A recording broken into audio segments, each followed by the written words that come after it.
Hey, sis! I just wanted to say congratulations! I heard from Dad that you got engaged. Thanks, Abby. I mean, who would have thought that you were ever getting engaged? Wow! I guess there are really people in this world with odd preferences.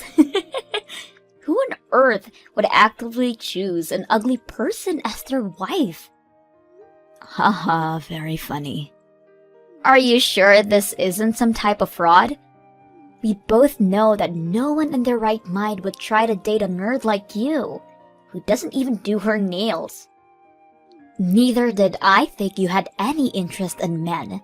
You seem like the type to be reading instead of going on dates. You went out of your way and messaged me just to say that? Is it so much to ask for a sincere congratulations from you? You're getting congratulated plenty enough by Dad and the rest of our family. Someone needs to show you your place. Ever since we were little, you were the smart one. You went to a good college, and you got to work at a great company. And now you get to have a happy marriage? You're the daughter of our parents' dreams. Really? I hope you're enjoying kissing their feet like this. Really, Abby?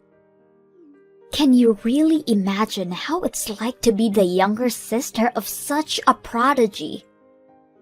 Mom and Dad are probably gonna start comparing me to you again, and they'll start asking me when I'm gonna get married. I'm tired of hearing the line, "Just learn from your sister." Why do you keep torturing me like this? Just seeing you carry your life with such ease makes me want to puke. Mom and Dad are just worried about you, and that's why they say all of those things. You know, that they just want the best for you. And if you don't want them saying those things for you, then I suggest that you try and getting an actual job for once. What did you just say to me? I heard about everything from Dad. You got fired from your part-time job in 3 days again, right? You've been doing this over and over again, ever since you graduated from high school. Why wouldn't Mom and Dad be worried for you? Shut up! I only got fired because my hard-headed boss wouldn't let it slide when I was 3 hours late. He's the one who needs to learn how to forgive people. But guess what? Mom and Dad just get angry at me for it. You'd never understand how I feel, always getting praised for every single step you take. Abby. Don't expect everything to keep going your way, because I know for a fact that things between you and me are going to even out. I'll make sure that they do.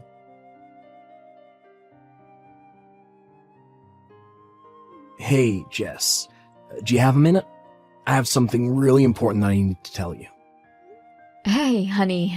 What's up? I'm sorry about this being so sudden, but I need you to break up with me. I can't get married to you. I'm sorry. What do you mean you can't get married with me? Is this a prank or something? What have I ever done to make you regret proposing to me? Nothing. You're an absolutely amazing person, Jess. And I'm grateful for all the time that I got to spend together with you, but I found someone that I just know is the person for me. Who?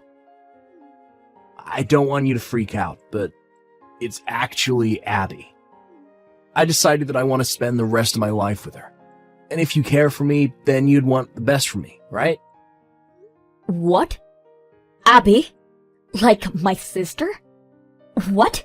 You just met someone else with the same name, right? No, I'm talking about your younger sister. We started dating last week. You were cheating on me? Well, yeah. I've always thought of her as your cute little sister, but I started to see her as another type of cute, and my feelings started to shift towards her. That's when she hit me up and we started talking through text. She seemed really enthusiastic with getting to know me, and one thing led to another, and I couldn't keep lying to myself. I'm sorry. Wow. I don't even know what to say. You cheated on me while you were still engaged with me. And of all people, with my little sister? And now you want to cancel our engagement and to get married with her? Are you insane? I ask that to myself every night, but I can't control my feelings. And my feelings are telling me that I love Abby more than I love you. Do you really want to get married with someone like that? Ever since I started developing feelings for Abby, I can't stand being in the same room with you. I feel like I'm about to suffocate. I think that us splitting and you finding a new partner while I marry the person I love is the best choice for all of us. To be completely honest with you, I've been having my doubts about this marriage for a while. I like you, and I think that you're an earnest, respectable woman, but you just gotta raise again, right? I don't know.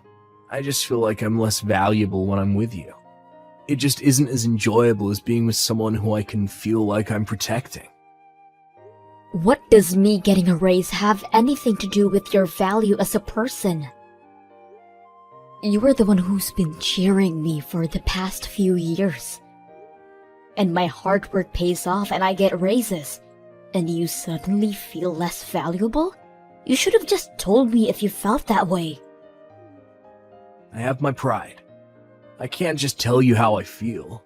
We just didn't click in that sense. Abby is the type who can't do anything by herself, and I feel like I'm the type of person to thrive more when supporting someone like that. I don't get it. It just seems to me that all you're thinking about is yourself. You support me whenever you feel like it, but you get hurt for no reason after my hard work pays off. And now you cheat on me because you felt like it? I can't believe you. Whatever. Let's split then. I wouldn't want to marry a man who gets hurt and starts cheating because his wife got a raise anyways. Alright. I guess you're gonna be my sister-in-law from now on then. Huh? Wait, you still think you can marry my sister? What? Why not? Nothing's changed from when I was about to marry you. You're the man who's trying to switch from me to my sister right before the wedding. Do you really think my parents are going to accept you as their son-in-law? I mean, that doesn't change the fact that their precious daughter is getting married, right? Besides, they've been eager to see either one of you get married, so I'm sure they'll understand the circumstances and allow this to happen. We'll see about that. I hope we can put this in the past and support each other as siblings-in-law. This really is a dream come true, being able to marry into a wealthy household like yours with the wife of my dreams. If anything happens, I'm counting on you, sis. What do you mean by wealthy? My parents are both office workers at ordinary companies. That's the biggest understatement I heard all year. Have you seen the house they live in? A pair of office workers wouldn't be able to afford that kind of house. I was shook when I first saw it when I came over to say hi to your parents. I expected to see a house and you took me to a castle. Why didn't you ever tell me that you were so rich? I think there's a misunderstanding here. That house. Oh yeah, me and Abby are thinking of living in that castle after we get married. What? I mean, you see it once in a while, right? Where the married couple moves back in, lives together with their parents. We're thinking of doing that. So when that happens, we're gonna have to ask you to find your own place. I really don't think Abby would like me to be living under the same roof as my ex-girlfriend, you know? I'm done listening to your stupid favors, Dan. Why do I need to move out so that you two can move in? That makes no sense. Really, Jess? Two of the people who you care about the most are wanting to move in. Do you really have a choice? Besides, I'm gonna be the only male in this generation for the Stevens family. As the leader of the family, you're gonna need me at the headquarters, you know? This is so stupid. Say what you want, but that's just how it's gonna have to be. Abby and I will take good care of the house and your parents, so don't worry. This is the best way for our whole family to thrive. I built that house, Dan. What? You think you're going to be the leader of the house when you get married with Abby? Well, if you're going to want to be the leader of that house, then I'm gonna need you to buy it off of me. Then you'll truly be the leader of that house. I'm not really getting what you're saying. What do you mean you built that house? I mean, it's just the way it sounds. I built that house with the money I earned myself. What? I did think that it was odd that you decided to make such a risky choice, cheating on me and trying to marry my own sister. But I get it now. You thought that you would get everything that our family had to offer. Wow. Just wow. All of the love that I built up for you over these years just flushed out like nothing. Thank God you cheated on me. I was about to make the worst mistake of my life, marrying you. It still does not make any sense, no matter how much I think about it. You built that house with your money. It would take centuries to save up enough to build a house like that. You're lying to try and keep me and Abby from moving in, aren't you? You really think I'm lying? Yeah. We're not talking about some big house in the neighborhood. That was a mansion.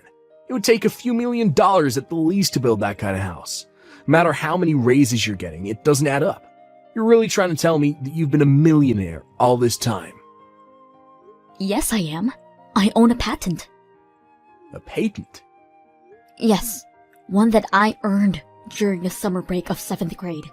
I was listing ideas about the kinds of stationery goods that I thought would be a good concept in my notebook.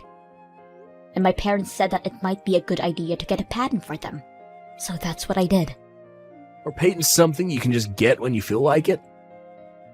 I mean, it was a lot of work.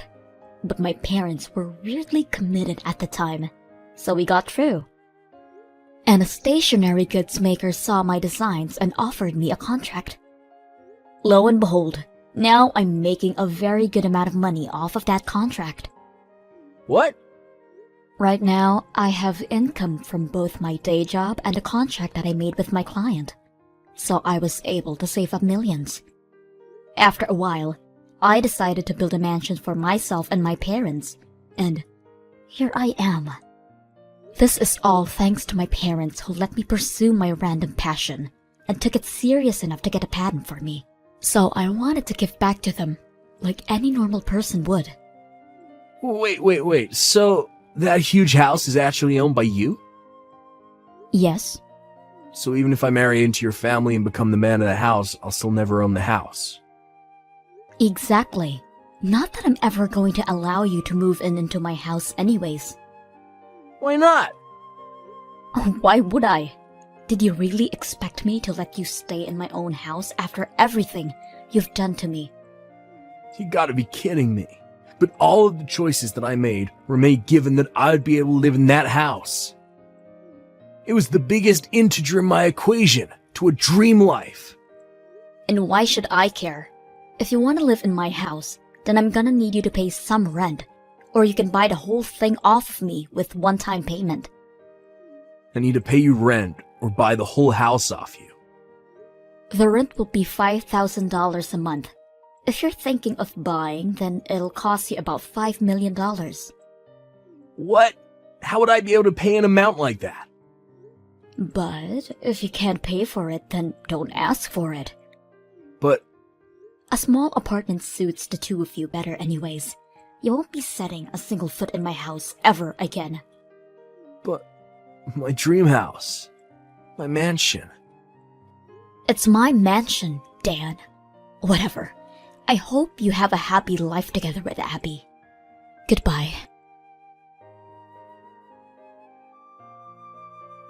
Jess!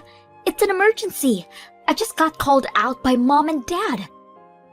They said that they weren't going to let me live in their house if I'm going to get married with Dan.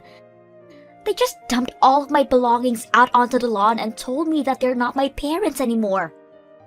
It's fine, Abby.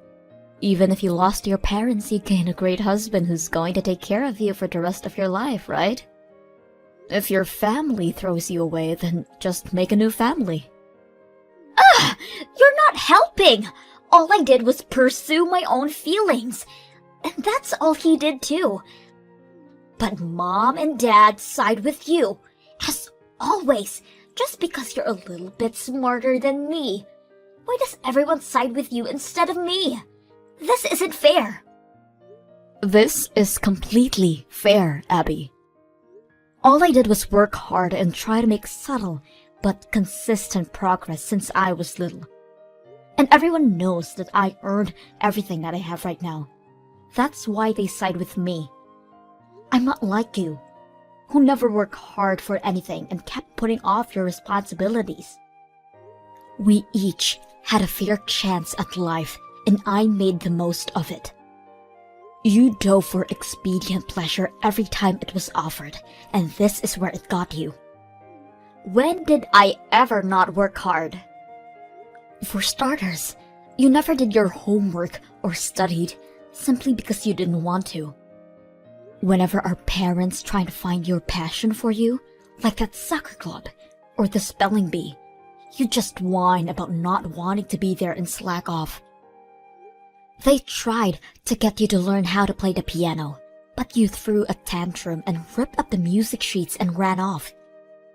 Anytime our parents would try to help you get back on your track, you would just run away from the opportunity. That's what sets us apart. I never ran away from an opportunity, no matter how intimidating it is. What was I supposed to do? I don't want to do what I don't want to do. You only get to use that as an excuse up until 3rd grade, Abby. But you never grew up. You never got a proper job because you were afraid of the commitment. And even for part-time jobs that don't require much commitment, you still have never kept the same job for more than a week. I'm surprised that Mom and Dad even kept dealing with your bullshit up until this point. That's just how large their hearts are. But you still manage to fail them. Take initiative, Abby. Take initiative for once in your life. Ugh, stop telling me everything I already know. You'd never understand how someone who can't carry out life with ease like you can. Don't tell me that you can't when you've never tried for a single time in your life. And you know what? You'd never understand how I have to feel either. How it feels to have your fiancé taken away from your own little sister. Do you think you have it difficult compared to me? Do you? You know what? Maybe I should sue you too. It doesn't matter whether you're my sister or you're my family or whatever. You need to take responsibility for harming me like this. Hold on. Please, just take a deep breath. You're really going to sue your own sister for money? Even though we're family? How could you do that to me? How could you ruin my marriage? You know what? I have some dignity, unlike you. Get away from me, somewhere far away. If you do that, then I won't sue you. Really? So I won't have to pay you any money? But you need to do it right now. Leave this down. Right now. I'll be right on it. You'll never have to see my face ever again. Sorry about everything that's happened lately, Jess. I really do regret every single part of it from the bottom of my heart. Oh, really? You regret doing all of this? Yeah. I can't believe that I even had the thought of leaving you to marry your little sister. I was crazy. But I'm glad to be able to tell you that it was all a misunderstanding. What? I never even imagined that you were the one who built that mansion on your own. I mean, your parents seem very kind and hardworking, so I completely thought that they owned the house. I mean, they even have a daughter like your younger sister, but they still live in a house like that, so it's only natural to think that they have the financial freedom to choose to keep raising her at this age, you know? I was practically set up to believe in all of that. I was the one who continued to raise my sister, Dan, and I paid a full fee for this house, including her portion. I'm so sorry. All of these misunderstandings blinded me from the right choice, and they forced me to do what I did. And I even went as far as to cheat on you with your own sister. But I'm very proud to tell you that I already broke up with her. So please, give me a second chance. What? You broke up with her? I thought she was the love of your life. What a waste. I gave some deep thought to it, and it turned out that she wasn't the love of my life at all. What? I was jealous of the way you were so successful, and I wanted to feel the feeling of someone needing me unconditionally. Deep down, it was always you that I loved. I've never heard such an unromantic confession of love, and I've never felt my heart beat so slowly than before. Please don't say that. What do you say? Would you like to start over with me? I promise that I'll make you the happiest girl in the world. No matter how many raises you get, and no matter how successful you become, I'll never do such a thing, or feel that way. I'll cheer you on, so please, give me one last chance. Will you please marry me? Why would I marry an idiot like you? And I'll be suing you. What? I promised Abby that I wouldn't sue her as long as I never see her face again. But you're a different case. I expect to never see you again. And on top of that, I'll have you pay for all the things in my life that you've taken away. You gotta be kidding. Can you at least give me a promise to keep in exchange for not being sued too? Alright. Then I won't sue you if you're able to buy my mansion from me. Buy your mansion? Yes. You can't? Alright. I guess you broke our promise then. I'll be contacting you through my lawyer in a few days. If you truly regret everything you've done, then I expect you to make the full payment. Please, hold on, Jess. Look, can we just meet in person, talk things out? I'm sure you'll feel differently once you see my face in person. I have no choice but to punch your face once I see it in person, so I think I'm good. Goodbye. After suing Dan in court, I was able to receive a decent amount of money for compensation fees. On top of that, we officially resolved our engagement. Since Abby promised to never show her face to me again, I have never even heard of her, and no one knows what she's doing or where she is right now. Apparently my parents know all about where she is and what she does, but they seem utterly and completely done with Abby. So it seems that they have no intention in seeing her ever again, regardless of this knowledge. My ex, Dan, had spent all of his savings to pay the court fees, so he tried to move back in with his parents, but they rejected him after hearing what he'd done to me. And I heard that none of his relatives are speaking to him ever again. Even his friends would mock him for wasting such a good opportunity, and now he lives in a small apartment, going back and forth from work and on there. I, on the other hand, have been working hard every day after all of this, because I believe that the people who work hard should be able to make the most out of life. And I have no intention in letting my crappy ex get in the way of achieving that.